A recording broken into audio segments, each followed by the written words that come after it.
Hello, and welcome to the Alone in the Dark podcast. This is episode 126 on the Sinister. I am your host, one of your hosts, Maddie. And of course, I'm with the other grand poobah of the podcast, Mike. Mike, what's up, dude? Why am I the grand poobah? You are, dude. You wear the big furry hat, man, at the VFW building or whatever. That's you, Mike. Does that have some relation to Sinister? There's no VFW in Sinister, but I'd imagine in that town there probably is a VFW. Yeah, you don't really get to see that town, do you? And the sheriff probably, we don't get a lot of that, so we're gonna get in there. So Matt, how you been? I'm good, man. We're recording this on Memorial Day. We are. Like in the morning, which is interesting because there's literally nothing going on this weekend because it has been a rain fest here in New Jersey, a washout. Yep. Parades canceled, no beach. I was joking. We were out to dinner with my friends, and I was just like, I was at the beach today. It was really hot. I'm just happy to be in the AC, because it was like 50 degrees. It's just. But think about before this rain out. It was 93 degrees. I know. That's what's wacky. There was everyone was like, oh my God, it's so hot. It's already August, Yeah. And here we are, and it's freezing and rainy. Welcome to New Jersey. That's it. But a good day to sit down and watch a movie. All weekend. And this movie in particular would be a good rainy day movie for sure. Absolutely. Yeah. Good call. Yes. Good call. What have you, Matt, what have you watched or seen or anything like that? I think from now until the end of time, we should just talk about Widow's Bay. Okay.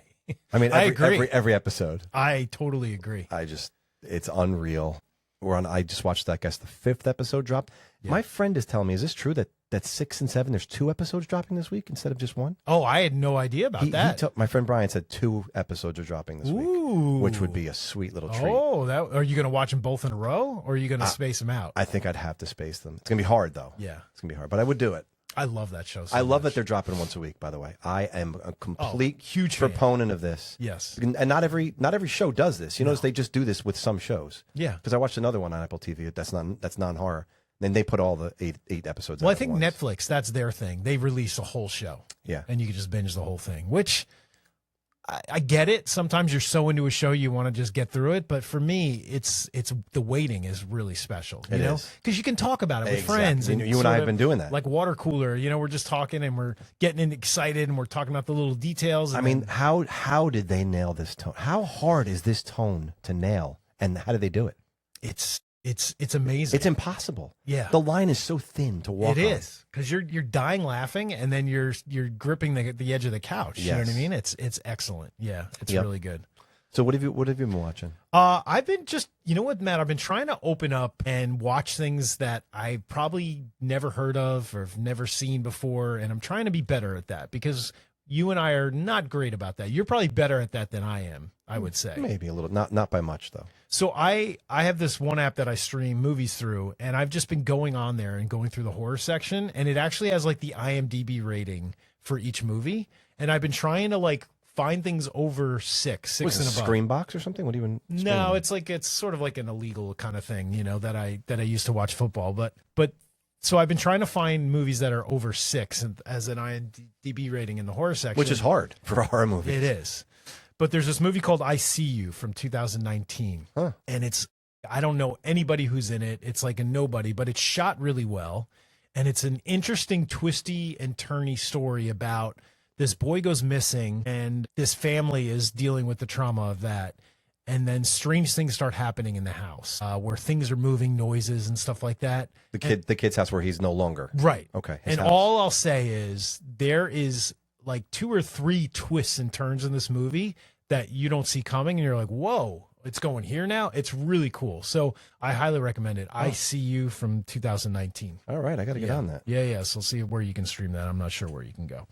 So throwback episode, Matt. Did you jump back to an episode? I did. I jumped back to episode 89, which is Ghosts, Spirits, and Supernatural Horror. I thought that was kind of a thematically aligned to what we're talking about today, a little bit. Yeah, I agree with that. That's a good one. Yeah, not bad. What did you do? I went one before you, episode 88. Wow. Summer of Slashers Part 3. Ooh. Because I'm in a summer mood, and I had to deal with... Summer makes me happy, and after watching this movie, the depression I felt... from Sinister, you mean? Yeah, Sinister. I needed a palate cleanser. Pick me up. Palate cleanser, Matt. So I jump back to Summer Slashers 3, which is fun because we talked about Friday the 13th Part 3. Sleepaway Camp 3. Yep. Is Jaws 3 on there or no? Jaws 3 is on there, yep. yeah, sure. So all movies that just make me happy and they're just fun. You know what I mean? So I love it. Yeah. So I went to that one. Too bad The Burning didn't have a Part 3. We've been talking about that. Yeah. Yeah. That would be interesting. Yep. Which, by the way, we talked about on our recent YouTube live thing that we've been doing, which has been a lot of fun. We just talked about The Burning. Yes, that's true. Right? Buddies the Horror Dads, which is awesome. Yeah, so tell everybody about that. What are we doing on there? Well, we are doing something called Off the Shelf, which is where we just kind of casually talk about a movie that has come off that one of us has, and talk about it in a really loose format. Yes. Just like what we like about it, like right. where we saw it. There's no really rules. no notes. No format. We just jump on there. All four of us are on there, Yes. and it's super fun. We love those guys, John and Jamie. So it's fun, but we play this kind of game, right? We do Yes. like 20 questions. Yes, to figure out what that person's movie is. Correct. And it's been fun. And we changed the format a little bit. Now we do it at the end of the episode. So we talk about To the movie tease the that following one, was right. picked previously, and then whoever won the 20 questions the week before gets to talk about. So this, pick a movie. the Burning we talked about a week ago. This past Tuesday we had talked about I Still Know What You Did Last Summer, which was Jamie's pick, and you're covering a movie this week, right? Yeah, we're You doing picked? Friday the 13th. Jason Takes Manhattan. Yep. Which is going to be super fun. And then you won 20 questions. I did win, so I will be picking the following weeks. So we don't know what it is. And I will not reveal it here. Yeah, and that's okay. So join us. If you guys don't subscribe to us on YouTube, if you go to our Instagram or just go to YouTube and search Alone in the Dark podcast, we'd appreciate a subscribe, because then that way you'll know when we're doing these videos and other You'll videos. always know. Yep. Yes, and I just did a video on Sleepaway Camp, which was super fun. It was awesome, by the way. Thank you. So hopefully we'll get you to do some videos on there as well. So that's super fun, right? I have tons of ideas. There you go. Excellent. You know I do. Yes. So Matt, we were talking about this movie from 2012 called Sinister, right? Here we are in the 2010s again. I know. We did Conjuring. Yes. Right? Yes. And here we are talking about Sinister, not that far after that. So I love it. Interesting. I love it. Yeah, you ready to get to the trailer? Yes. Let's do it. I got a really good feeling about this house. What is this? Within the home movies of 5 murdered families, an ancient evil waits to enter our world. Once you see him, nothing can save you. Get the kids. We have to leave here now. Sinister, rated R, in theaters October 5th. Once you see him, nothing can save you. What a tagline, right? That's a hook tagline. Yes, it if is. I didn't hear one ever before. That's a great tagline. It is. So this is a dark movie, man. Yes, it is. Very dark. Which is why you said it aligns with a rainy day. It aligns with anything that's dark and disturbing, because this movie is if you lose somebody, if you break up with someone, like, just throw this on. You're just gonna just wallow in your own self-pity and depression. Jesus. Yeah. So when did you first see this? Okay, so this because you saw this way before. Yeah, I but did. this is not a theatrical Oh, experience. it wasn't. I thought you saw this in theaters. I had young kids at this time. There's no way I was even close to even going to the movies. Okay. Just wasn't doing it. But I got this from the library of all places. Interesting. My That's library old school. got a lot of, they pretty much, it's like almost like a video store. It's Right, I the was gonna closest say, thing I have 'cause to a video store, honestly. It had to be brand new at that point. It was pretty new as a release on DVD, whatever, back in 2012. I remember borrowing it because I remember obviously reading and hearing about this movie, right? And how dark it was. And of course, Ethan Hawke's a draw, right? Yeah, of course. Haunted house theme. Can't lose there. Yep. I remember my kids went to sleep. My wife went to sleep. And I just remember watching this by myself at like 11:30 at night. And I was so disturbed by this movie. I remember jumping. I remember like screaming, like maybe I peed a little. I don't even know. It was, it creeped the hell out of me, really. Peed a little. Maybe. Yeah. Yeah. And then I guess I told you about it. Yes. Because this was not one that you sought out in the movies either. No. And I wonder, we both missed this in the movies. That's crazy. It is crazy because it was a theatrical movie for sure. And I think around this time we were definitely going to the movies. Yeah, this is together. Blumhouse. Yeah, so I don't know why we missed this one. Yeah. Maybe it was just the time, when it came. What month did it come out? Do we know? I don't know what month it came out. It might have been the time of year, but anyway, we both missed it in theaters. You recommended it to me and I said did. I didn't say much. You didn't say much, and I was like, okay, casually just put it on, and I think I was like cursing. See, that's the thing. You can't casually put this movie on. No, this is not like, oh, I'm gonna have fun with a movie. No, It is incredibly well made. Oh, yeah, and it's The performances are excellent. Everything. We are not here to trash this movie in the least. No, but absolutely. It is not a fun movie. It is not to watch. No, maybe for some people it is. That's that. Right. Let me just say, it's not a fun movie for me to watch, but it's an excellent film. it is. Yeah. So I was traumatized by this movie, and I think I texted you or called you and was just like, Matt, why'd you do this to me? Because it really freaked me out. Why you do this to me, Maddie? Why? It scared the crap out of me, and in a good way, I guess. But we'll talk about it. It's always a good way. That's the thing. This movie, I don't want to spoil too much. But that's what I love, though.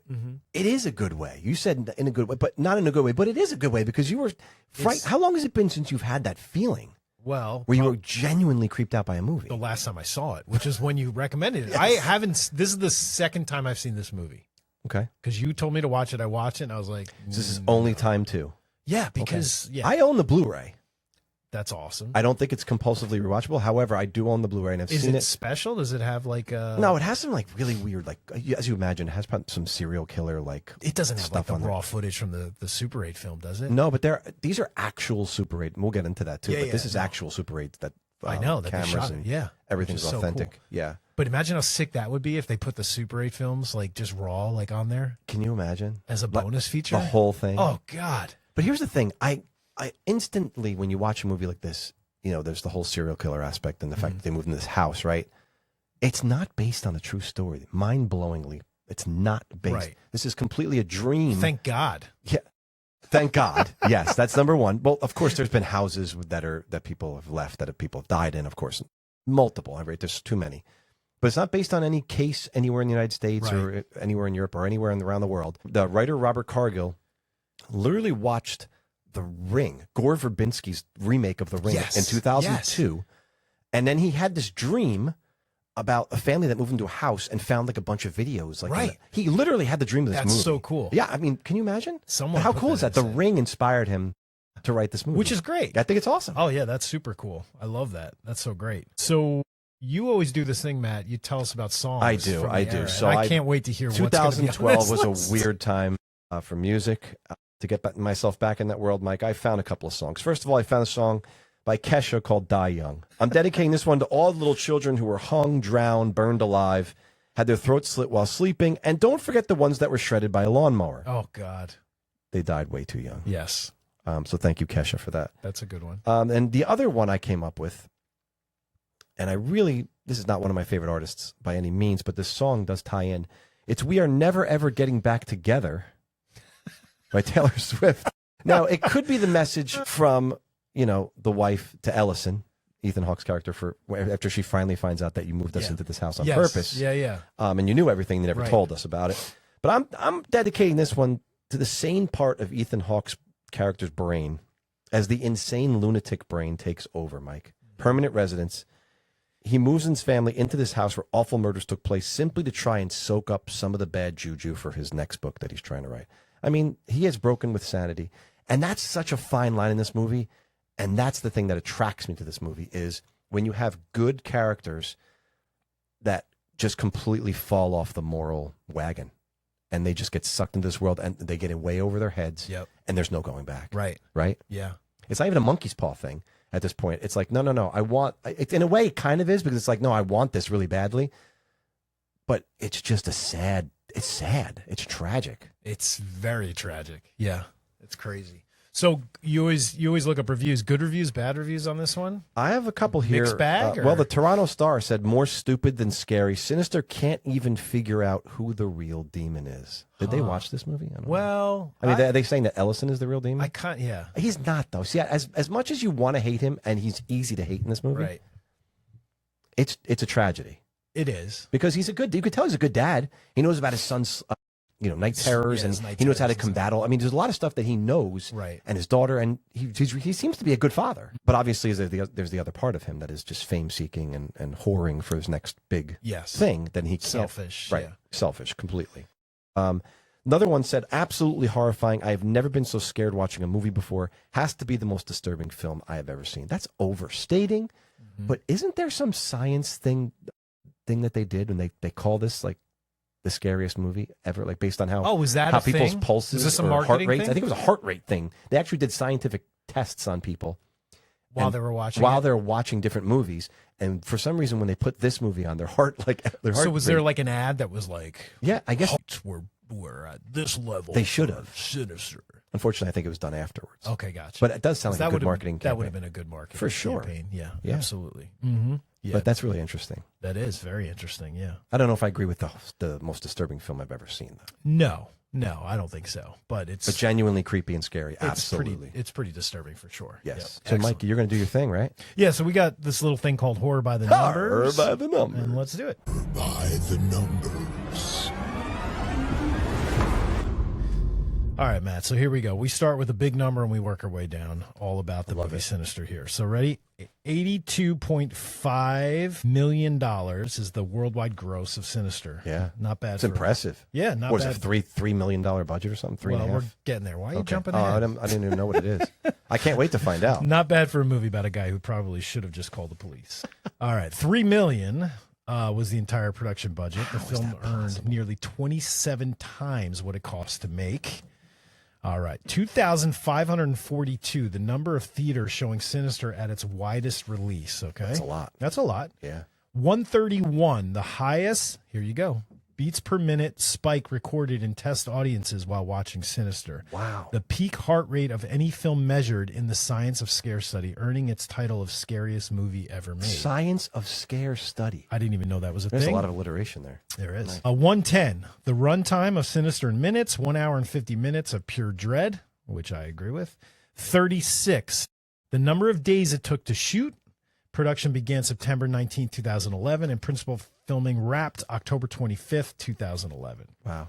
8, the format that made the whole movie so terrifying. The Super 8 snuff films were shot on real Super 8 cameras to capture that grainy, nostalgic effect. I always talk And it about is so when I went to film school, we worked with Super 8 film. It was pre-digital, and it was, we love Super 8. It has like a really cool look. So the fact that they actually used Super 8 and didn't do like a digital treatment, You can on this, tell. yeah, it was really cool. 2, the number of locations where Sinister were filmed: Long Island, New York, which is not too far from us. Crazy. And Los Angeles. I guess they did some. I bet you the house. Probably. It was a set. The house after his original house? that big like monsters house at the end. I have a lot of questions about that, by the way. I do, yeah, too. Number 1, the nightmare that started it all. Screenwriter Robert C. Cargill, yeah. Cargill had a single dream of people being hanged from a tree after watching The Ring, and it became the film's opening scene. And then, Matt, we're going to end with 0. The number of times the filmmakers intended to scare you with blood or sex. Sinister has almost none of either.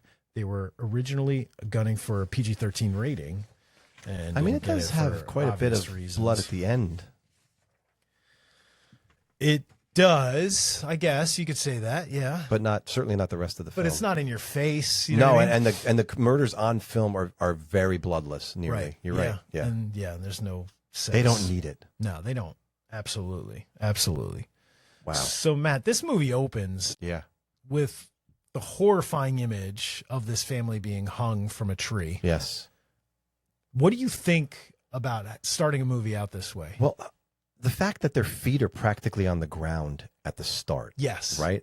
You're like, okay, well, what are we What's doing here? happening? What are we Yeah. doing here? And then the limb breaks. Yes. Or where we find out gets sawed off Yep. by Mhm. an off-camera Yes. person. Yeah. And then, of course, the counterweight lifts the whole entire family all the way up to the top. And then, of course, the legs just it's just really hard to watch. It is. And you get to see it like 3 times in the movie. Yes. It comes back multiple times. Yes. And it's not just like the dad, it's a whole family, kids included. You know what I mean? Like it's 4 people, I believe. Yeah, they're 4. Yeah, yeah. Yep.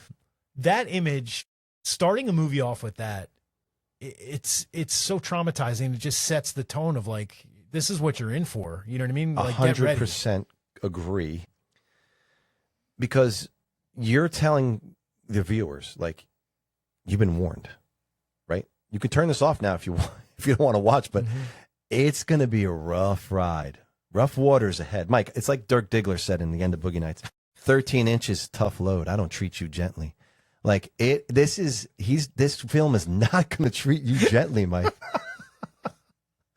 How did you just bring in a Dirk Diggler reference? This movie's not going to make sweet love to you. This movie is going to, the sex is going to be rough. Yeah. It is. Yeah. Okay. But the thing is, they announce it right up front. You have the option right now. Stop it. Right. And just get out. Because it's not going to get any there's not going to open on a sunny day in an Amblin Steven Spielberg E.T. neighborhood, Right. and we're going to suddenly have a friendly, happy story. No. Yeah. It's just actually going to get darker from here. It is. Yeah. It totally is. What? By the way, which subgenre would you say that? Would you? I mean, I found some interesting things like suburban horror. I thought was interesting. That's a good one. Would you put torture? Any sort of torture in there? Torture horror or? It's not home invasion, even though it almost seems like it is. You know what I mean? If you well, know the person lives there already. It kind of is. The person lives there already. Whatever's the. But it's interesting because it is possession. If you think about it. Well, it's a possession movie. I was going to say that as well. Definitely, sure. because Mr. Boogie, Bagul as he is called, definitely possesses. Yes, the eater of children. Right. That's so that dark. title again. That's like so dark. The eater of children. Yeah. Yes. It's. By the way, it's cool. It's interesting to say that this is not a found footage movie, although at a lot of time it feels like one, and I think it's because the most popular thing about this film is the Super 8 films, the snuff, if you will, in quotes, snuff films, and at this time, this was like the beginning of the found footage reawakening. It's because VHS was dropping. Paranormal Activity had just come out and blown up the whole entire universe in 2009 or whenever that was. So definitely back in favor. So they're playing a little bit to strengths of what's hot and what's, because it does capture attention. It does. But this fits so neatly into the narrative of this movie, which I think is cool. Well, it sprinkles it in. It's not like, you know what I mean? Because we have a huge narrative, like you said, of the, of Ellison and his family, but then you have the Super 8 footage, which, like you said, takes up a majority part of the film. You know what I mean? It's like a huge story plot point, you know? So what do you think of, we meet Ellison, right? Ellison, Mike. And they're moving into this house. Again, a shot that James Wan kind of borrows a year later in The Conjuring. Move-in day. Yep. Right, just like the family. The Conjuring, yep. Right? And here you have Ellison, and the camera follows him in this gorgeous tracking shot into the house. Which we talked about, yeah. We did. Yeah. And if you watch it again, it's like, wow, cinematically, it's beautiful. It starts out way outside, and it really tracks into the house with him and through some of the... It's gorgeous. I love, obviously, I'm a sucker for those kind of shots.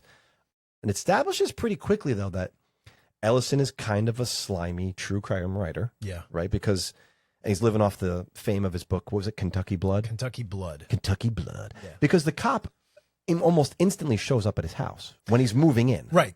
Yeah, because they've obviously known that he's coming, and they're not happy about it, and they it's going to be bad for town. Basically. I love that dialogue because it really fills in a lot of stuff without over-explaining. You get a lot from this police officer about how cops feel about Ellison based on what he puts in his book. Because basically, he's trying to be this hero who's solving these cases or, putting forward these crazy theories to try to debunk stuff. And he's putting down police, saying that they didn't do the reason he exists is because they didn't do their job. Yes. Right? And the guy very neatly says, you'll see that we did our job. You can look back on all your case files. Right. You'll see we did our job. Yes. And he's like, listen, I'm not saying all cops are bad, this and that, but you can tell he's already has to try to get out of something because he's slimy and he's definitely deceitful and there's a bunch of things, right? Well, we get the deceitful part because his wife and kids have no idea that this murder has taken place in the house they're about to move into. Correct. And he rushes out to speak to the Yes, he does. So his wife sheriff. does, right. So his wife doesn't hear. And we also meet Deputy so-and-so. Deputy so-and-so, who will be later called Deputy so-and-so, yes. Who will be Ethan Hawke's, Ellison's contact, I guess, if you want to call it. But I love the we always talk about the writing of a film, and I love how just that little thing like, hey, can I go get my book so I can get it signed? And the sheriff's like, absolutely not. What are you crazy? So we kind of get the sense that, that Ellison's a huge writer, and he's larger than life. And he's written more than one book, Kentucky Blood being the big one, right? But you also get the sense that something he wrote in his book actually was used in testimony and got a killer off in a previous case. Right, so he's an important guy. Yes, he's obstructed justice before, right? And his theories are wild.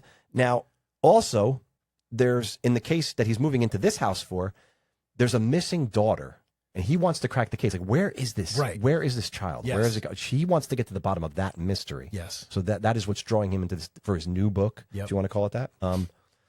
As if his motives are somehow altruistic and noble, Mike. He claims to want to write to give the town closure and justice. Right? He's selling the sheriff this, and the sheriff's not buying any of this. No, he's like, get out. Like, we don't need you. Because exactly, we've done our job already. Yes. We don't need you to do it for us. Exactly. Yeah. And you see, the more this movie unfolds, how much of a lie that actually is. Yeah, it's and how true. much full of crap Ellison really is when he Yeah. tells the guy this. He's just really trying to recreate this lightning in a bottle moment that he had with Kentucky Blood, because you can tell he's written other books, but nothing has matched nearly the success of that original book that he wrote. Yeah. Mm-hmm. And by the way, we find out in that same scene as it ends and the sheriff drives away, Ellison walks back into the house, goes back to the sliding glass doors, Right. and it's revealed that what, Mike?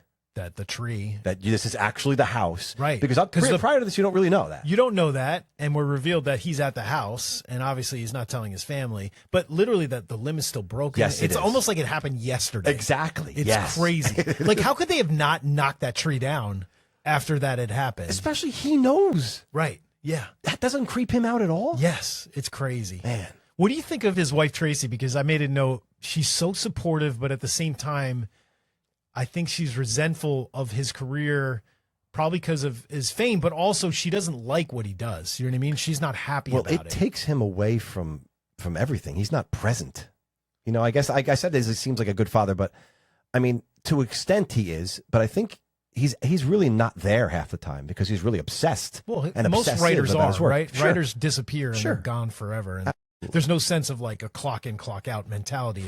And she it's also, let's go. the thing about her though, is she knows that obsessiveness is not good for him. She knows that it takes him to a dark place. Yes. And she's quite worried for her children and her she own makes safety. that very aware. She does. Matt, this quote, I love this quote by Tracy.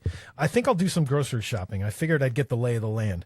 Have a nice morning with your murder victims when she goes out at the beginning of the movie. Yes. So like It's friendly almost. but you see what I mean? It's like supportive, but at the same time, there's a joke in there. But is she really joking, or is she really like, I hate what you do, basically? You know what I mean? That's there's the some of sense that. I got. Yeah. But then if you go once you see the house that they came from, you realize, wow, oh yeah.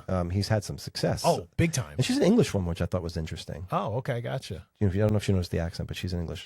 I it's didn't kind catch of cool. Just a different kind of thing. That Pretty subtle, right? Yeah. Mm-hmm. So he has obviously he has a boy and he has two children. Yep, his long-haired son, right? Trevor. Trevor. Yes. Yep, and the daughter's Ashley. Yeah. Mm-hmm. So when he sets up his office, he's setting up his office, and then he watches. It's the family hanging out. 2011 first film, right? He finds the box of Super 8 films and the attic? projector in the attic. Yes. Yep. But he tells his wife, "I just need another hit. That's all. Just one more." Now, Mike, when you hear that, right? Yeah, that's a drug addict. It's speaking. a drug addict speaking. Yeah. It's exactly right. It's this elusive high that he's chasing that at the expense of everything. He's going to burn it all down because he needs that hit, right? So it's absolutely drugging. You nailed it.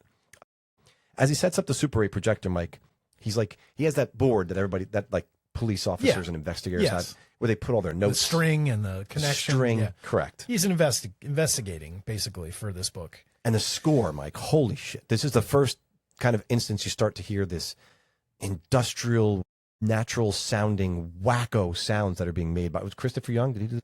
And then there's some like Young. yelps, like, But it almost, if Matt, you and I both know Super 8 film, there's the projector of a Super 8. the pop and the hiss. There's like sounds that come out of that, and I think Christopher Young was trying to emulate the sounds that came out of a projector, because it's very like it's so like non-traditional, like score-ish, you know what I mean? It's just it's random and weird. It reminded me of Krzysztof Penderecki's music at the beginning of The Shining when they're driving those huge helicopter shots. Oh, yeah. And it's like that, Right. It has that weird atmosphere. Yes. It's not quite music, right? But it's more than enough atmosphere. Oh yeah, it sets a tone for sure. So he's watching this happy family playing together, and then of course it ends with them getting hung on the tree. God. And as we all know, we've just seen it in the beginning of the film. And now we know that the family is living there. Yes. So this is, like I said, it's not going to suddenly become a happy movie. This is going down a really dark place. Yeah. And it's just going to keep falling. Matt, just even the titles of these Super 8 films. I know. So the Pool Party, 66. Yes. Lawn Work, 86. Yeah. Well, the next one is, the next film that he watches is BBQ 79. Yeah. And Sleepy Time, 98. Sleepy Time, yeah. Like they're just very like innocent titles. But now when you watch these Super 8 films and you see what's on it, the titles take on a different meaning completely. And what's menacing about the films themselves is they don't start with the family getting murdered. Again, Barbecue 79. There's families fishing down by a lake. Right. There's a whole bunch of shots of them casting out. Yeah, just very innocent. Stopping by the cooler. You or could put whatever. like a soundtrack of like yes, yeah, like I don't know, like a country song or something. yeah, something, or even like Typo Negative's Summer Breeze. Summer Breeze. Like go with that. It would work. And then the image cuts all of a sudden in the middle of the movie, and you see chains and this darkness, and you're completely like, what is going on here, right? Right. And then, of course, we see the family because the camera comes around because it's handheld by whoever the killer is. Yep. And the family's tied up inside the car, duct tape around their mouths, an empty canister of gasoline is laying next to one of the bodies of one of the people. And then the person filming backs away. And, of course, you see a symbol on the hood of the car. Right? Is that the first time we see the symbol? I think it's the first time. Okay. Because you don't see it in the tree. No. Right. So this would be the first time. And there's a phenomenal shot. It might even be my favorite in the whole film. When the car bursts into flames, you don't see it. You see the fire reflected in Ellison's glasses as he watches in horror at this happen. Yes. And it's the most beautiful That's shot. so cool. It is incredible. Like, you're just like, that is, first of all, it's tasteful. Yeah. I mean, not a lot of things in this movie necessarily are, but very artistically, who's the director of this movie? Scott Derrickson will show things really, and this is so neat how, because you're witnessing it as Ellison's witnessing it, right? And I guess that's what he's trying to say. Like, he's disturbed by it. He's not like, watching this like, this is no big deal. Let me take a bite of my sandwich. And like the guy in Friday 4 who's just putting the sandwich down on Jason's corpse. Like, she still is pretty. Like, whatever. It's not that guy. Like, he's genuinely creeped out by this. Yeah. And that's why you can see there is humanity. There's morality there. There is. Yeah, there's glimpses of humanity for sure. Yeah. But yeah, this one is really disturbing. The one that disturbed me the most, Matt, is the pool party. Yeah, we're gonna for sure get there. But this is before we get to the pool party, Mike. We're gonna learn about Trevor's night terrors because this scene is pretty horrifying. In Oh, it itself. Is. You're like, at first the time I watched this, I didn't even know what I saw. I had to rewind it. I'm like, what? Yeah, what's happening? What is right going now? on? Yeah. So Ellison cues up a third film, but he's interrupted by a noise. He goes to inspect. There's a large cardboard box. Of course, they just moved in, so of course there's going to be boxes about. Yeah. No big deal there. It starts to open, and then suddenly his son pops out, but he doesn't pop out like, hey, like he pops out like upside down. Yes. With his hands like reaching. Yes. Yeah. Almost as if he's like like you said, crawling backwards. Or like almost like in The Exorcist when she comes down the stairs. He's triple. Yeah, they have a spider walk. It's almost like a spider walk. Yeah. It's like he's triple jointed or something. So weird. And he's screaming. Yeah. So I'm like, is this a dream? Is this Ellison falling asleep by watching the Super 8 films, and this is just something he sees? Yeah. But then you realize it is actually his son Trevor experiencing these night terrors. But the way they introduce it in this scene is amazing. Yeah, because it's so creepy. Now, are these night terrors triggered by the fact that they're in this house? Are these night terrors triggered? Well, they're accelerated. So he's always had them, which they hadn't previously. Yeah, so they haven't previously been in this house. So these exist, but I think they're exacerbated. But he hadn't had them in a while, exactly. Right? So the house is sort of like it's like it's got the bellows and it's just stoking the fire. Right. Yeah, totally making 100%. Yeah, and doubling down and tripling down on it. But man, the way his eyes roll back in his head, I mean, it's just they go all the way with this scene. Now, at this point, when you first saw this, because I love kind of trying to understand, did you think that the son had something to do with, Bagul and like helping him out or something, or being part of it, or he was going to be roped in? Did you think it was going to go that way? I thought it was going to be a more natural possession. Okay. Yes, I did. Right. For sure. I'm like, well, otherwise, why would, because people could have night terrors and sleepwalk and whatever, but this was horrifying. But that's what's cool. What I'm saying is, if people haven't seen this, they should watch it. But when we find out in the end who is going to be the next, person that's going to help out Bagul, it's not his son. You know what I mean? Which is interesting. So I remember watching this first time and thinking that's where it was going. And then when we got that twist, you were kind of a little bit surprised. You were like, oh, cool. I think they want to make that a little bit of a twist for sure. Yeah. Mm-hmm. Definitely. It had to be planned to sort of divert our attention. But let's go back to 1966 for a minute, Mike, in this pool party. So they're probably spinning, it's probably spinning Revolver on the family stereo, listening to like, little Eleanor Rigby and some Taxman and stuff, some of the Beatles. And again, we get this daytime scenes, family swimming in the pool, enjoying refreshments, and it always starts with this innocence. Yeah. Yes. But then it completely shifts again to nighttime. And each family member, duct tape is plentiful in all these, by the way. This is almost like a 120-minute commercial for duct tape. This film, I swear to God, it's like, Yeah. holy, look at all the uses duct Was tape. duct tape around in the 60s? Sure. Oh, okay. I don't know. But they're on lounge chairs. Yes. Around the pool. Yeah.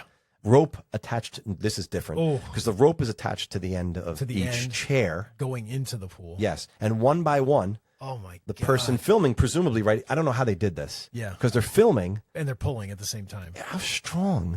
Yeah, like that's knowing that it's children, you know what I mean? Well, that's what I'm saying. But how? Like I don't know. Pretty incredible. Each one is pulled one by one into the pool, and obviously they're going to drown at the bottom of the pool. But we get our first image, Mike, of a figure. Yes, in the background. Right? He's standing at the bottom of the pool. Yes, and it's it's Bagul's face. Yes, and Ellison freeze frames it right. There he gets it. And I'm telling you, when you watch this film, Christopher Young's the music that he chooses to accompany each of these Super 8 films is like the most terrifying thing. Because it's like you said, it's not traditional like a score. It's like this disturbing, almost like a looping, repeating sort of sound that just. It gets under your skin. Yes, and it's looping. It's exactly what it is. That's a great word for it because it loops. It's maddening, and it's like it's sucking you into its madness. Yeah, like you're stuck in that place, and that's like what Ellison is. Yeah, he's basically stuck.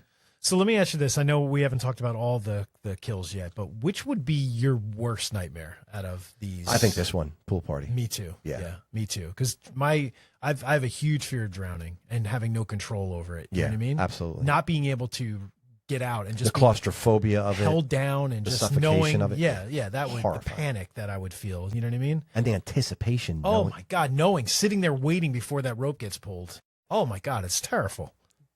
Terrible, I said. It is terrible. It's terrible and terrible. Yes. Terrible.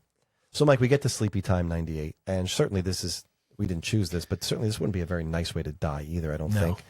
Neither would barbecuing in a car. No. That'd be pretty horrifying way to go.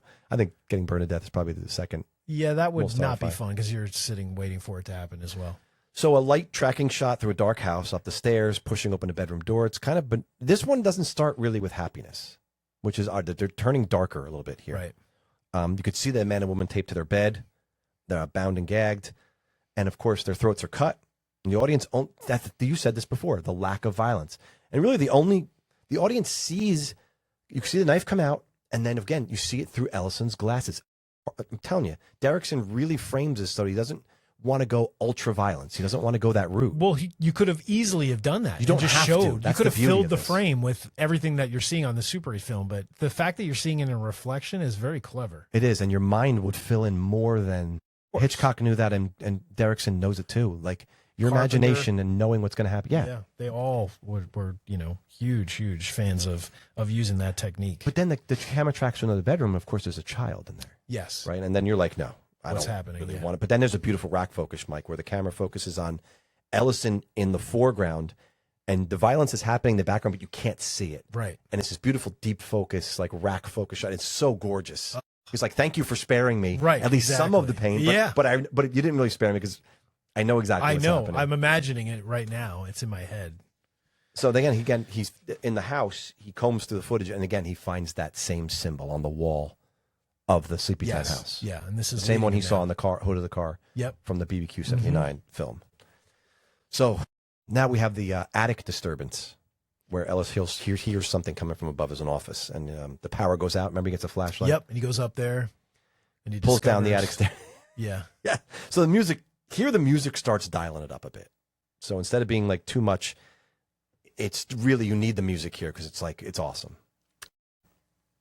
And again, I read somewhere that Christopher Young was using this found object stuff, like to make the sounds. Like it sounds like a grinding machine, and it's like a soundscape rather than a score. This was his intention. Cool. So yeah, like there's distorted chanting, there's like metallic scraping. So it's like this found, like you find something, you can just kind of make a cool sound and then repeat it. That's so cool. And record it. And so creative. It is so creative. But again, it mimics if you think about a panicked heartbeat, almost like it's like a beat there, but it's kind of this disjointed coming through the scraping and found sounds or whatever. Oh, it's so cool. It's amazing. So Mike, in part, the part is too that you have a Super 8 film and you don't really know because you're a slave to what's in the frame. So there's not like this big, you don't see what's coming. So you're you have to watch as it goes and creeps around to wherever it's going. Yeah. Which is creepy in its own way. It's so creepy. Yeah. So then this is very telling about Ellison's character when he's watching his old interview. Oh, yes, yes. And you could tell he's rewatched it probably dozens, if not hundreds of times. Right, but he's like embarrassed, right? He sort of makes a face at one point when he makes a bad joke. He's Yes. sort of like annoyed with himself. Well, again, he's just spouting off to the interviewer about his distrust of the police. Right. And it's a young Ellison. Yes. Yeah. This is like right around when Kentucky Blood was, I think it was released, right? the height of his fame. Yeah, this was his 15-minute portion of fame, right? And he says, in police work, getting something wrong means ruining people's lives. A good crime writer can set things right. So he has this righteous sense of, Yes. I'm doing this for justice. For justice, and yeah. But he has a God complex at this point. Like, he's literally like, oh, I'm going to change the world. Right, yeah. And he thinks way too highly about like what he does for a living and how effective it is. But the interview asks him, so ultimately, what feels better, seeing justice done or seeing your book, Kentucky Blood, #1 on the New York Times bestseller list? And Ellison goes, the justice without question. I'd rather cut my hands off than write a book for fame or money. And then he kind of wriggles in his seat a little bit. You look at his face and you're like, you are so full of crap. Yeah, you're lying. And you could see it Yes. all over his face. Yeah. He says it. He says the right thing, but it's definitely what you know about him now, what the audience already is kind of knowing about him. And even in that moment, he doesn't believe it. You know what he should have said? And it would have been more clever for the end? He should have said, I'd cut my own head off. Because the way he That's what he should have said. Imagine if he said that. That would have been really great. Connection. That's a great idea. It would have been a little tidbit. So you should have been in that writer's room, Mike. There you go, Matt. No, that would have been perfect. We love foreshadowing. Yeah. Mm-hmm. Yep, totally. Because fame and money, Mike, we know fame and money are exactly what Ellison is after, right? Yeah. So the hypocrisy of his character and the self-deception of his own motives, it's just on display here in the scene. That's why I like that scene. Even though it's a simple scene, it gives you a lot more of his character. You could see throughout that he's so obsessed with, recapturing that fame with this new book. He's trying to like get back to that moment I'm sure it's not all selfish. He wants his family to, of course, he's take care of his family. Yeah, of course. But that's a byproduct. Yes. Unfortunately. Yes. It's really about the fame. Right. And him being this esteemed writer. It's almost like the money is like a bonus. Yeah, he will take care of his family, but that's like, after I get mine, I want this attention. You'll also get yours. Yeah, exactly. Yeah. So, Mike, then there's this box top revelation because the films and the projector come in this big box. Yes. But they never really show, why would they? It comes, obviously, the box has a top. But you don't realize that he fell through the attic floor. I didn't mention Yes, and he hurts his leg, and that's where he meets the deputy so-and-so Exactly. and has the conversation. But he found the box top where the Super 8 films are stored, and he realized it has cartoon drawings on it of each of the family murders. Right. And a figure that says Mr. Exactly, and it shows where Mr. Boogie is standing in relation to those murders. Yes. Right? So, of course, he goes back into each of the films. Yeah, he's like, wait.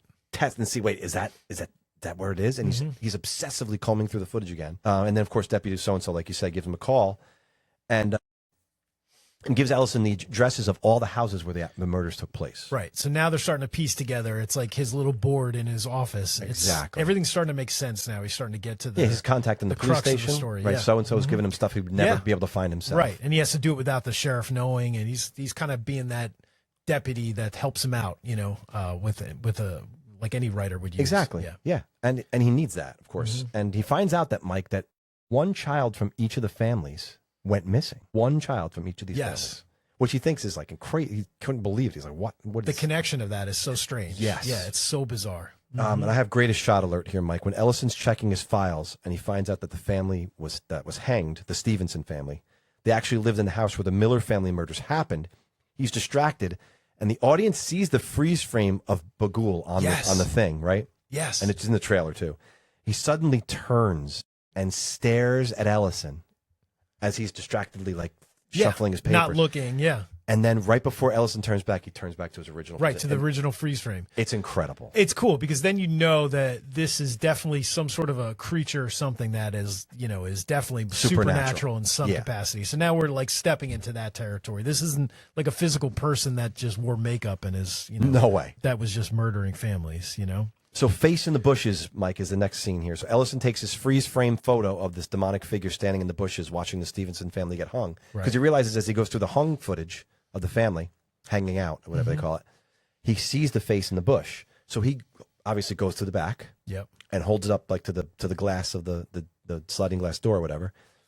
And it's amazing because when he takes the picture down, there's actually a face sitting in the bush. Yeah. It's an awesome jump scare. But don't we find, isn't it his son? It's his son. It turns out it's his son who's having more night terrors and walking around in his sleep again. Right.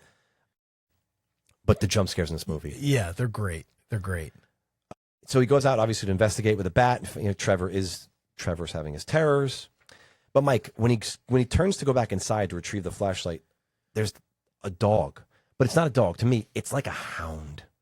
It reminds me of Damien. Right. Like one of the hounds that was... Right. It's like it's a possessed dog. Yeah, like a freaking demonic, like Omen vibes for sure. But crazy because, again, Trevor's accelerating. His night terrors are getting worse and worse. His wife knows it, but Allison's just downplaying all of it. Right. He wants to get back to writing, back in his office. Leave me alone. You don't even know where we're living. You don't even know where we're living right now. Yeah. And I'm not telling you. Yeah, exactly. So Ellison and Trace, so he finally, his wife tells him, drop the book. Just drop it. Yeah. We're going to leave town. Something's not right. Yeah. We got to get out of here. So now, this is my shot. Yeah. This is where the selfishness comes out. This is it. He explodes. He tells her he needs more time, and what he's into like is way bigger. He sells her like, I know Kentucky Blood was big, but this is way bigger. Yeah, he said that. He said, I'm on to something. This is larger than you can even imagine. Mike, this selfish a-hole only cares about his shot. Like, can you believe at this point in time his wife is begging him? Yeah, please. Let's move the kids. Right. For the safety of everyone and yourself, because your sanity, I could see you're slipping away. Yep. Let's get out of here. Because he's drinking more, right? He's absolutely drinking. He's drinking whiskey at night and stuff. And I don't even know at night. He's probably he's day drinking at this point as well. Yeah, probably. Yep. But again, Mike, he'll subject himself over and over to the indignity of watching these snuff films, showing real families being murdered just to capture his own glory. And meanwhile, his real family that's sitting right in front of him, he's ignoring them. Right. And they're falling apart. Yeah. You know, on the other side of the And by the way, there. this is the protagonist of the film. This is what I wanted to talk to you about. Ellison is the guy he's in almost every frame of this movie. So how do you feel about that? You're big on like who the protagonist of the film is. Who do we root for? Are we rooting for this guy at this point? Well, my hot take has something to do with what you just talked about. So, you know, I want to save it, you know, how I feel, but I mean, it's hard to tell, right? So Vincent D'Onofrio comes in pretty soon, right? He does. He's the professor at the university. Yes, that the deputy so-and-so sort of puts him in touch with. He's an expert in sort of occult and sort of rituals. He's coming around right after Lawn Work, Mike, Lawn Work 86. Yes. And this is the scene that the shot that everyone talks about in this movie. It's one of the ones for the time capsule. Really, the sound sting, everything. Well, that about stinger. It. How many frames everything. do you think they show it, actually? It's don't know. Crazy short. It's short, but it's the build up to where that stinger comes in and that jump scare. It's like the perfect amount of time. If you're trying to like, how should I time a jump scare? If you're a filmmaker, like watch that scene because it's like you're waiting, you're anticipating, and then they get you right when they almost give one more beat more, and then it's just like this is why you don't mow the lawn in the rain, Mike. No, seriously, because it's raining in the shot. Yeah, it's raining. What the hell? Yeah, but that's what we're saying. You don't mow at night. At night in the rain. Yeah, mowing the grass. But what a cool. Yeah. Cool, incredible idea. Little setup there. It's so powerful and scary. My God. So, Mike, my name is Jonas. Here comes Professor Jonas. Right. And thanks. Vincent D'Onofrio is uncredited in this movie. Do you know that? No. Yeah, isn't that weird? What do you mean he's uncredited? I think he asked to not be like credited. Why? I don't know. He's actually in more than a couple of frames. I know. I don't understand. Isn't that weird? I don't get the choice, but I mean, he literally tells you the story of Bagul. Yes, he does. And I love this because he said the fragments of stories that have survived, they all revolve around him needing the souls of human children to survive. Each story involves a different way that he lures or tricks these children away from the physical world, traps them in his own netherworld, and he consumes their souls over time. Any worship of this deity would include a blood sacrifice or the wholesale eating of a child. Oh my God! Like Ellison. If this doesn't tell you, you need to stop right now, listen to your wife and pack your shit and get out of here, then I don't know what is. Yeah, seriously. At this point, you would think he would make the right move and run, but no. He's locked in. He's gone. He's past the point of no return, Mike. And then you had he meant the one thing Vincent D'Onofrio mentions that you forgot to talk about is that according to the mythology, Bagul can travel through images, using them as portals in the real world, which makes sense as why he's trapped and he's moving in like a Super 8 film. You know, he's sort of come up to modern day. It's not just photos now. He's a part of these Super 8 He's stepping films. in and out of these films, apparently. Yeah, which is awesome. Yeah. The decayed ghost kids, Mike. This is freaky scene. Because now the Super 8's running. Of course, he's drunk, half drunk, and he's prone to falling asleep in his office. He doesn't go to bed anymore at this point, Ellison. He's in his office. He backs up. He looks around in the dark, right? And it's an amazing scene. His face is in super close up, and he's looking, and then you see a face come out of the darkness right up to his face. Yes. And it's that little girl. The little girl right behind his head, right? Little girl. Yeah. Little girl. But it's creepy as so hell. creepy. But it's well done, man. The way it's lit and everything. Mm-hmm. Then a decayed boy follows him as he's walking down from his office down the hall. There's somebody following, like in a I don't know if she's in a raincoat or something. Girl in a yellow raincoat. But they're all like right behind him, and as soon as he turns around, they like duck disappear into the hallway or they off go to the into a room. Yeah, it looks like Georgie's twin sister from It or something. it does. Yeah, she's in her yellow slicker, slicker. But right, they run off, and it's freaky as shit because he can't really see them. No, he can't see them. He's so close. You know what I mean? So then he goes back to the attic because you need to go to the attic. Yeah, this is the genesis of where all this started, right? This is when he finds the dead kids are watching the film. Yes, that's right. Of Bagul. And then suddenly another jump scare, which is ridiculous. He's watching, and then the face from the side Bagul just appears right in front of the camera. Yeah. And then, of course, he falls down the attic again. He falls out. And the box of films are dropped in the projector, right next to him. But by the way, here's something that's chewed me since the beginning of this.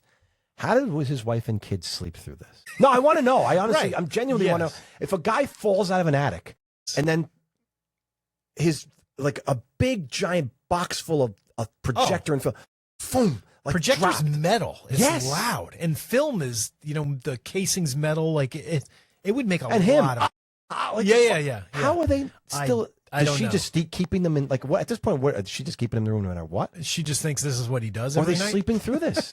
I don't know.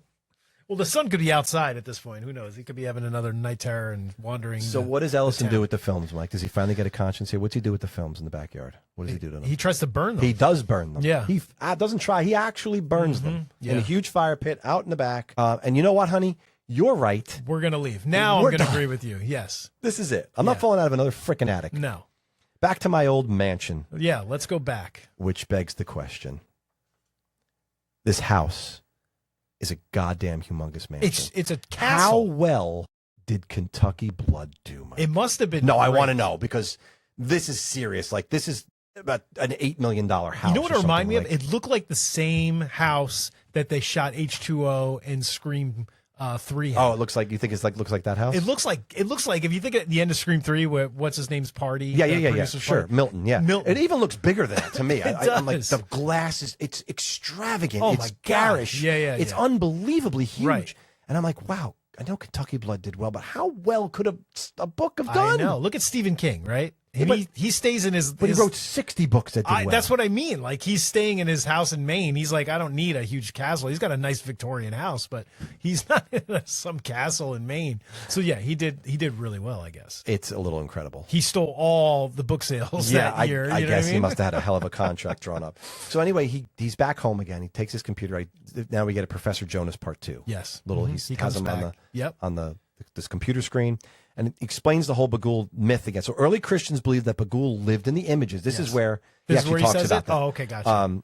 And that there were gateways into his realm. Right. So yeah, you knew it. You watched it. But he would take possession of those who saw the images and cause them to do terrible things. Or in some cases, he could even abduct the viewer into the images themselves.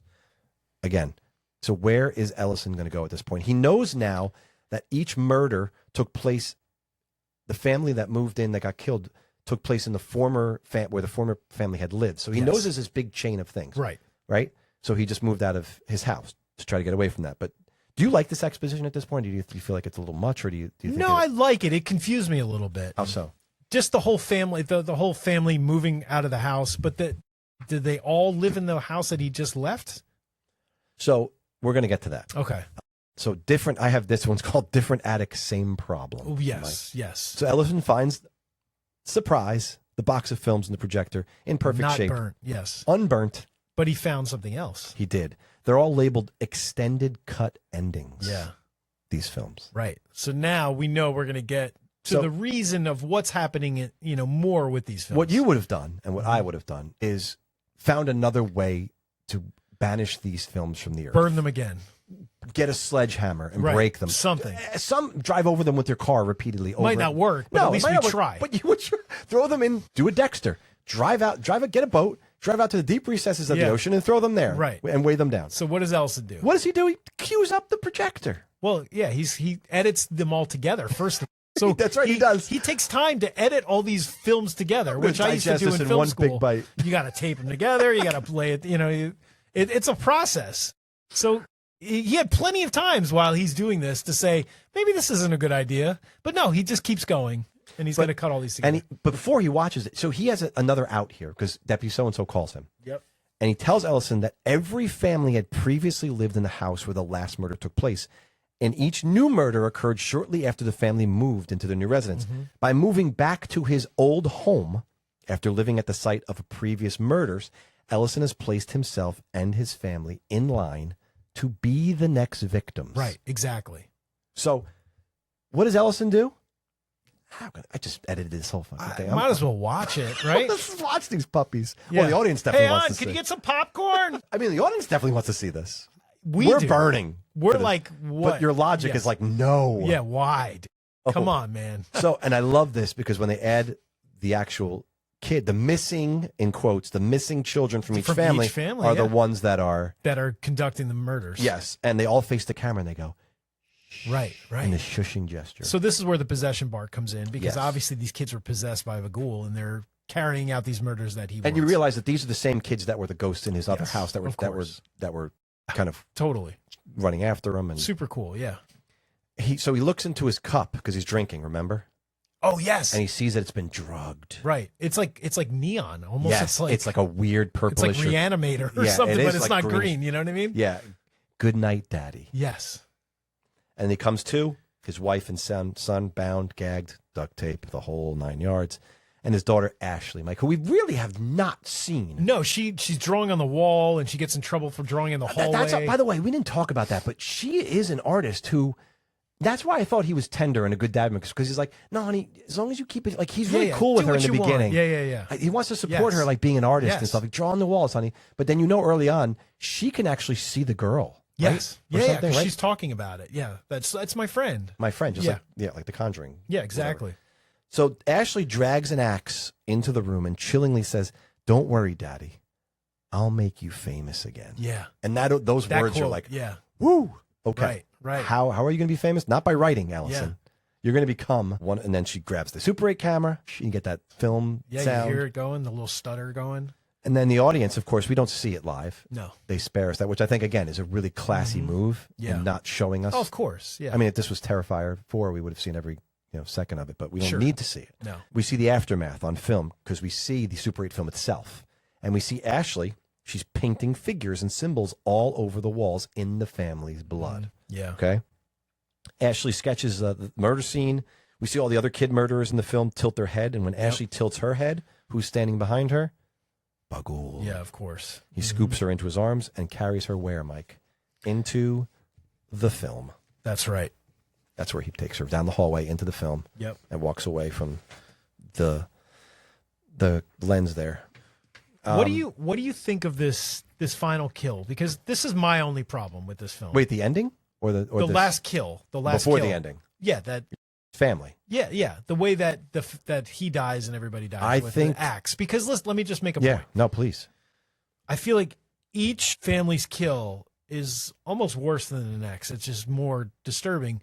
But a simple like chopping off of a head with an axe to me isn't really, the dread isn't there as much. Like it's not orchestrated enough for me to be something. I thought it was going to be something bigger. Yeah. You know, like the pool one was just scary. You know what I mean? The fire in the car, like the barbecue was scary. The tree, like I just thought the last one should have been a little more mechanical and thought out, and just like almost like where there was more dread, where you could see Ellison sort of like anticipating this was about to happen, and then like maybe not show it. But I mean, I agree with you, but I have an answer. okay, I think at this point, the other films that you watched, BBQ 79, Pool Party 66, Long Work 86, Sleepy Time 98, whatever, all these films, they had all that cachet. They were disturbing.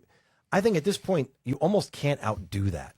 Right. And the terror itself comes from the fact that it chills your blood to know that Ellison and his family are now going to be this They're new next, film. That is the kind of the big, like, my freaking God moment. So you think it would have been too much if it was I think if they tried to also be clever about how they did it, you almost wouldn't have noticed because you're stuck in the, oh shit, this is happening to him right now. Yeah. I can't believe this. He should have known. You would have taken away from that a little bit? I don't know. I'm just right. No. talking this out with you, but I really think that they didn't need it as much at this point because the other films hit it home so securely and so hard that you really didn't need it. But maybe you did. But the thing is, that's what this film is known for, is those family kills. No, I agree. So the last one I felt like should have been bigger and better than the rest. You know what I mean? That's just my But they don't show it opinion. anyway. That's the thing. But they don't show it. But you watch it on the film. But you could know what's about to happen. But Mike, house painting, man. House painting. What a great name that's for a cool. movie. Yeah. House Painting 12. Yeah, that is cool. Because the ending is really, I don't know how you feel about this. The camera starting in a shot of the box in the attic, and you know it's Ellison's attic. Oh, yeah. And we see a new film's been added to the box. I think it's a freaking amazing. No. Now, do they, however, need the last image prior to the credits coming up? Which is shot the same shot where he comes in. face. I don't think so. I don't think they need it either. No, I think it would have been creepier. Just a fade out. Because you would have been waiting for it. Wait, not there, and that's scary. No, the fade out is it's slow fade out. I agree. As the camera tracks back. I think that would have been more than effective. I personally, as a filmmaker, would have done that. I totally agree. Yeah. It was a little corny. You know what I mean? To throw that in. By the way, that could have been the producer saying. By the way, Scott Derrickson didn't want it. No. Oh, did you read that? Yeah, he didn't. want it. That makes sense. So I have this the new class or something. I have this book that's Blumhouse. It's all about Blumhouse's horror films. Yeah, where'd you get that? It's a coffee table. I borrowed it from the library. Oh, no way. That's awesome. I'll take a picture of it and show you. Cool. Maybe I'll take a picture of it. We can post it or something. But it's a great book. Awesome. And in there, it talks about how the studio gave a note about this final jump scare, which is exactly what you're really good at intuiting these things.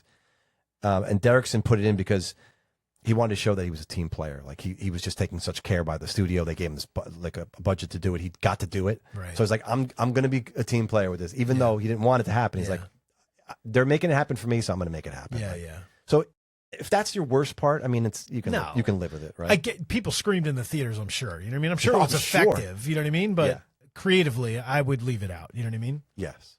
Yeah. So, Mike, if you had to get a tattoo of this movie, what would you get? You know, I love film and movie reels, and like I said, when I went to film school, we worked just with Super 8 film, so I learned how to cut Super 8 film, shoot it. Would you get a pool party Super 8? No, Mike, you couldn't live with that on your skin. No, but I would get a canister of Super 8 film and just like with the tape across, and it would just say Sinister on it. I think that would be a cool. That would be a unique tattoo. It'd be unique because it would story. So you wouldn't have the names of the films. Fuck no. On there. No, because that would really tell people it's Sinister. Yeah, I don't know. I would just keep it simple. Because it might be too abstract. I mean, you have Sinister on there, but yeah. I don't know. That's interesting though. Yeah. I love that though. Yeah, that's good. What about you? I mean, listen, I would never do this, but I think the image of the girl painting on the wall and she has the face of Bagul painted out. Yes. Well, that's on the poster. It's on. Right? It's on the DVD cover. I don't know if it's on the. Yeah, maybe it's on the poster. I don't know. It might be. It might be the poster too. Excuse me. But that would be my. I think it is the poster art. That would be my tattoo probably. That's a lot of posters just have the great. I mean, they really are well thought out, and I do like that image. Yeah. So what would you pair this movie with, Matt? And don't tell me you have two again. No, I have one this time.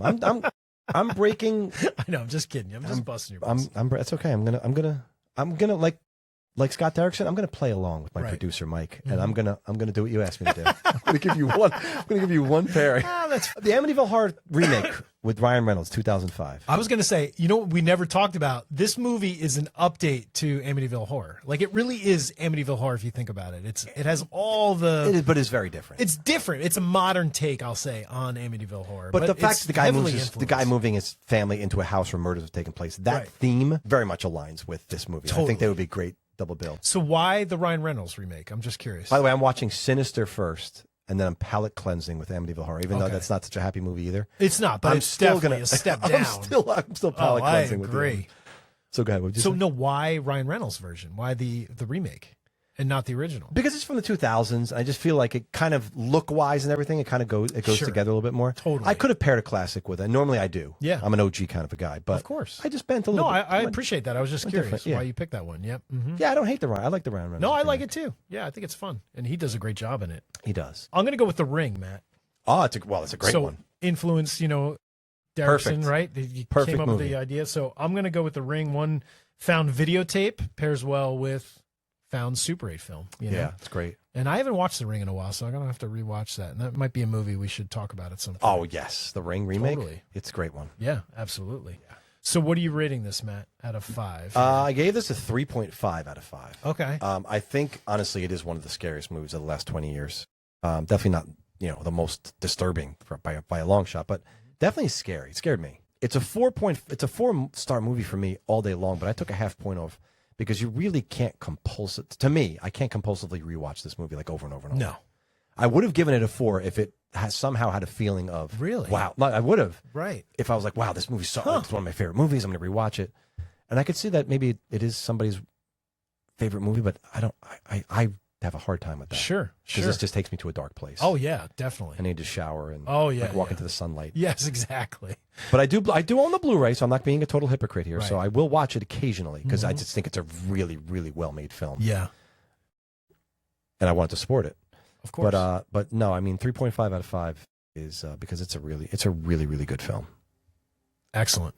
What did you give it? I just changed mine. I went 2.5. Originally I was going to say 3, but I notched it down because when we were discussing, this happens. You and I start talking, and then I thought you were going thinking, for 2. Honestly, I was in my head. I was like, no, he's going I did 2. 2.5 because it's not a film I'm going to rewatch. Like you're not going to watch it. You feel dirty after you watch it. The movie terrifies me every time I watch it. You recommended that I watch this movie, and I'll never forgive you for it. But the dread in this film is probably the best dread I've seen in a horror film. I will dread. agree to that, and that's why it's definitely wouldn't be a 2. I just think the choices that the protagonist makes, Ellison, I don't agree with a lot of them, and he's a character that I have a hard time wanting to do well and wanting to survive. You know what I mean? So to me, in the end, it's just like, yeah, you deserve that, you idiot. You know what I mean? So that's why I'm giving it a 2.5. This movie to me, it's like watching one long Super 8 movie. Yes. Of Ellison, Right. And we're just waiting for like the music to shift and helplessly watch as the horrible fate, which actually happens to him, right? And this has some really effective jump scares.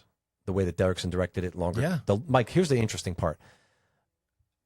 People think the jump scares are cheap and cheesy, but in this case, the way I think this movie is really genius, and this is why another reason why I gave it a 3.5 is the way Derrickson directed it with longer takes. Mm-hmm. You're essentially trapped in the frame with Ellison. Yeah. As he wanders through this dark house. Right. Right? So we're forced to be participants in his slow madness. Yeah. Like his descent. Like, I think that's genius. It is. It's not cheap in any way. Oh, no. You are trapped, and you're like, we are along for the ride. Right. And almost like, hey, we're with you in this. Yeah, And exactly. we can't get out of it. We're trapped. Yeah. So I think that's really, really clever in how scary that is. It is. No, it's a scary movie. It's just, for me, 2.5 works for me only because, like I said, it's not rewatchable for me, and I just don't agree with with Ellison's decisions, and he just gets worse. And we worse. did mention that before. I knew you were going to bring this back up because I Yeah. knew you had a problem with that. I had a feeling you had a problem with that. Yeah. Well, let's talk about our horror hot take. So before we talk about the hot take for this film, Matt, we're going to go over our results from last movie, which was April Fool's Day. Yes, it was. And your horror hot take was that the It's the most divisive ending of any 80s divisive film. ending. Yes. And mine was that a modern audience would be very disappointed with this ending. Okay. So we're similar hot takes, but we're talking about the ending of the film, but obviously you're talking about a movie like April Fool's Day. Your hot take is going to be something about the ending, right? Sure. All Yeah. right. So I tallied the results. Last time you won, right? Yours was a landslide last time. That was 80-20 or 70-30. Yeah, but to me, that's a landslide. This time it was closer. Definitely was closer. Matt, you had a 43% agreed with your hot take. That's pretty good. And I had 56%. So I won this week. But it totally makes sense. We had a good results, and people on Patreon. You had a safer hot take. So I that's all did, and you made fun of me for that. No, it's all good, know man. you I did. love when you win, Mike. Come No, on. stop I do. it. I love when you win. All right, so Matt, let's tell everybody. So you're going to go first because you. Oh yeah, I get to go first. Yeah, you get to go first. So my hot take is Ellison Oswald is the real antagonist of this film. Okay. Yep.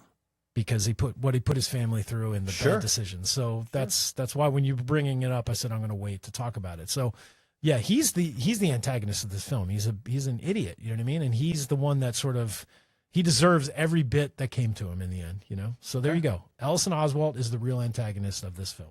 All right. What's So, yours? Again, I go hot when I do these things. And I don't. No, I didn't say that. I just said I tend to go And I'm hot. not. You're hot and I'm I not. said that this film has the most effective jump scares of any horror film from this century. Okay. Of the century. Yeah, of this century. Wow. From 2000 to 2026. That's a hot take. You did go hot. I did. I love it, dude. I did. That's good. I said the most effective jump scares.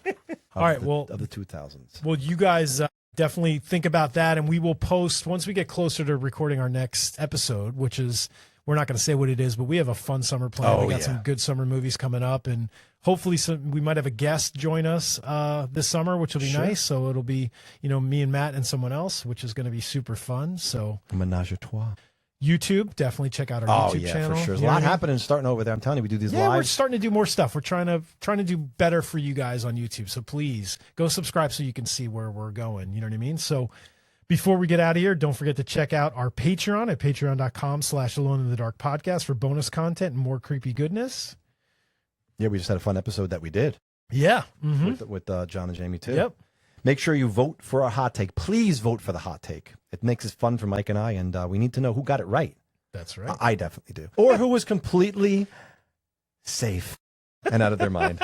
You're just saying that I'm safe. And if you're enjoying the show, leave us a rating and review on Apple Podcasts or Spotify. It really helps people find us lurking out there, and discover us. And remember, if you find yourself alone in the dark, that's where it ends. See you next month. Take care, guys.